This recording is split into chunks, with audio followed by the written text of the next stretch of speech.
Hi there, my name is Ron Rogers, and I'm going to tell you about airline boarding chaos and how American Airlines has solved it. Now, we all know how this works.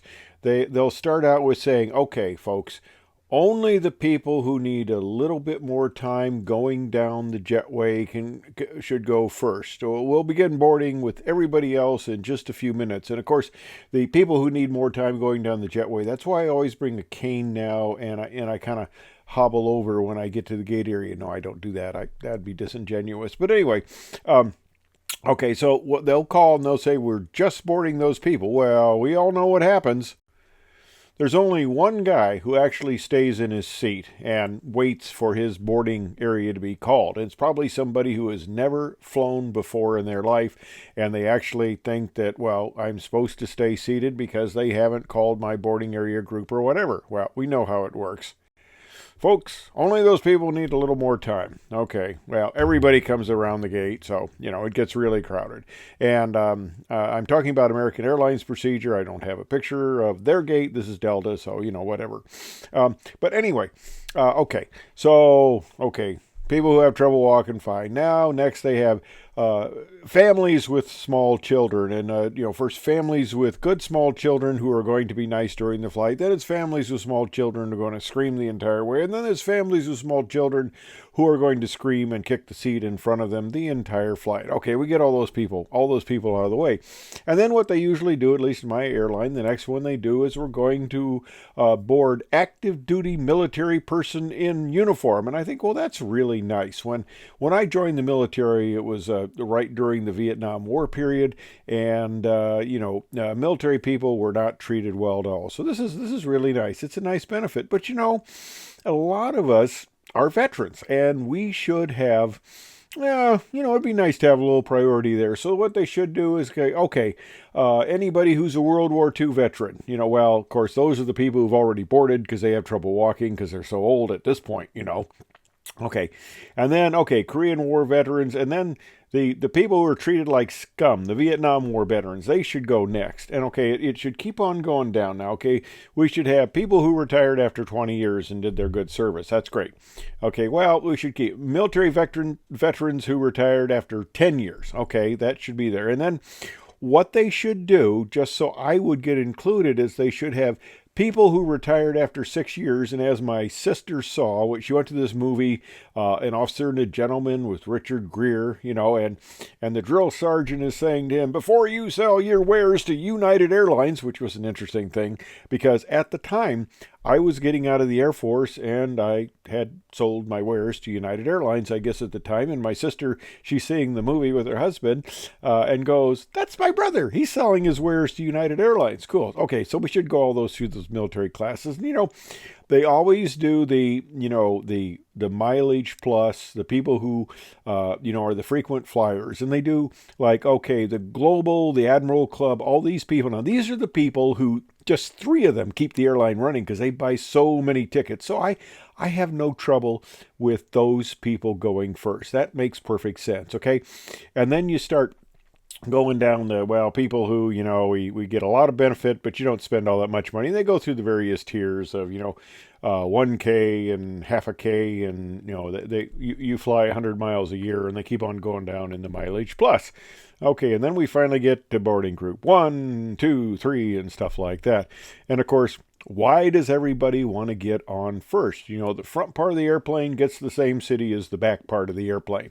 So it doesn't matter, but the key is, you got these people who are moving. They have a suitcase that you go, no way is that going to fit in the overhead bin. And of course, that's why they want to get in there first so they can get that thing stowed away. But here's what happens. American Airlines has now instituted this. I think at my airline, they just told you it wasn't your boarding group if you tried to jump the line. I guess there's a lot of line jumping at American. And the Wall Street Journal had an article about it. The gate reader now makes an audible deep, deep, deep boop or something like that. That's kind of how they wrote it in the article. I don't exactly know the sound, but it's like a video game or something bad. But it gives a warning that this person is unclean. They're out of their sequence. They should not be boarding in this boarding group because they are just not worthy. Okay, well, really, real embarrassing and stuff like that. And they said they instituted it at a few locations, and people would be in line, and it's boarding group 1, and this person is in boarding group 5, and I guess that was very common for people to jump the line, and of course ticks off everybody else that is truly in the boarding group. Because I've noticed that they call boarding group 1, and it's 3/4 of the airplane, get up and stuff like that. Anyway, okay. So what they do is they make this bloop thing, and then the person has to step out of line. Very embarrassing. And supposedly, when this was occurring, there are people in line who saw that, and they actually stepped out of line. Cool, huh?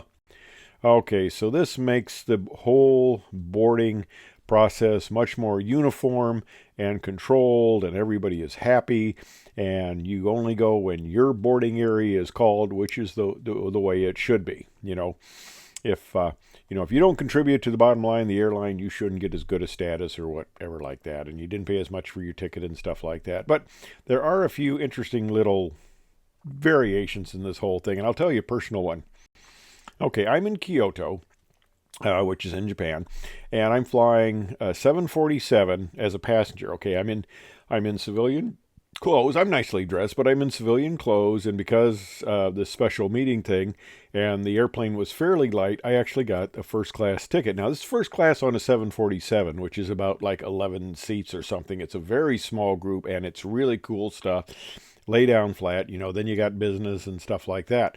But first on the 747 is really cool. And it's only a few people, and it's really nice.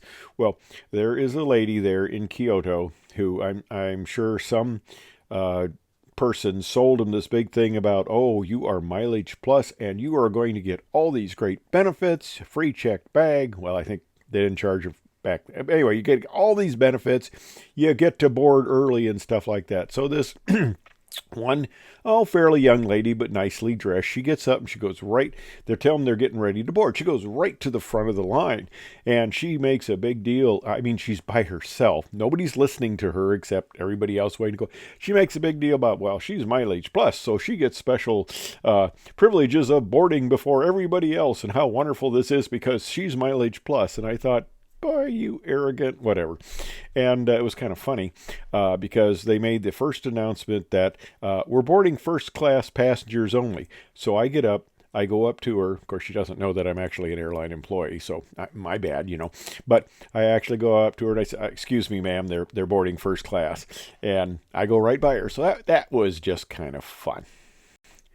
Well, once you get on board, it can be a whole bunch of fun with trying to store your bags, and all the overhead bins are closed, but they try to, preempt that and tell you, yeah, you got to check your bag. And of course, the way it works, they're trying to have a little pad there, so of course you get on, and there's plenty of overhead space, and you could have brought your bag on, but whatever. But anyway, let me tell you a story about when I was a brand new hire, and I'm on a 727, and this was back when, this is all before Mileage Plus.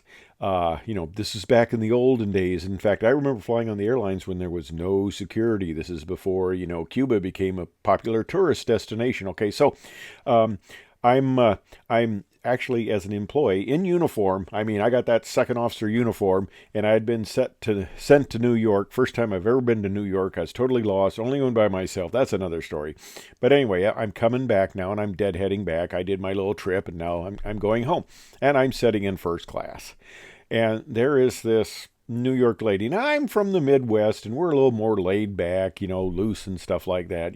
We don't get upset as much, but this lady was kind of the personality, and not to offend New Yorkers, but she was a little more high-key, let's say it that way. And she had this son with her, and I guess they had a connection. Now, what you see a lot of times is when they say to everybody, says, hey, we have people with tight connections. If you don't have a tight connection, please, stay in your seats and stuff like that. And that's very nice. And people seem to be very nice about that. They let the people with connections off, and it's gone. Well, this was way back when, and there was no announcement about tight connections or something like this. And this lady, she is in all the way. She is way in the back of the aircraft. And she is telling her kid, push those people out of the way. Push those people out. Push to the front. We need to get off this airplane. We have a connection. Push out of the way. And she's coming all the way up, and she gets to the back part of first class, which is the smoking section back then. That's another story. But she gets there, and she looks at me and says, tell those people to get out of the way. We need to get out. Tell those people to get out of the way. And I kind of look at her, ma'am, I'm on probation. I'm just riding here myself. That's up to the flight attendants to direct, the people to do something unless it's an emergency. And she looks at me, shakes her head, and she pushes. Her and her kid, they push all the way up to the front of the airplane. Well, this is a 727. And you remember the D.B. Cooper stairs, how to exit a airplane in flight before they put the D.B. Cooper little vane on there where you couldn't lower the air stairs during flight. And I don't think Boeing ever anticipated anybody would try to do that, because after that last step, it is a long ways down, unless you have a parachute, of course. But anyway, we're all the way up to the front, and we had to park out at one of the remote areas because the gates were all full. And so they're going to send out a bus. Well, guess what happens? The 727, especially back then, we exited out of the back of the airplane. So the captain gets on the PA and says, well, ladies and gentlemen, they've put us at a remote parking area. So we will be exiting out of the back of the aircraft, where this lady and her kid, used to be. And he didn't say that part, but he says, we'll be exiting out of the back of the aircraft. And the passengers started clapping. And, of course, she was all irritated. She tries to turn around. Of course, everybody gets up. Now she is stuck at the end of the line when she had gone to all this effort to push through the front. So that was kind of my little story there as a brand new hire, seeing somebody kind of get their justified uppance. So that's the story about boarding. I know, a little disjointed, runs all over the hairs. But anyway, that's the story. I hope you enjoyed it. Thanks for watching.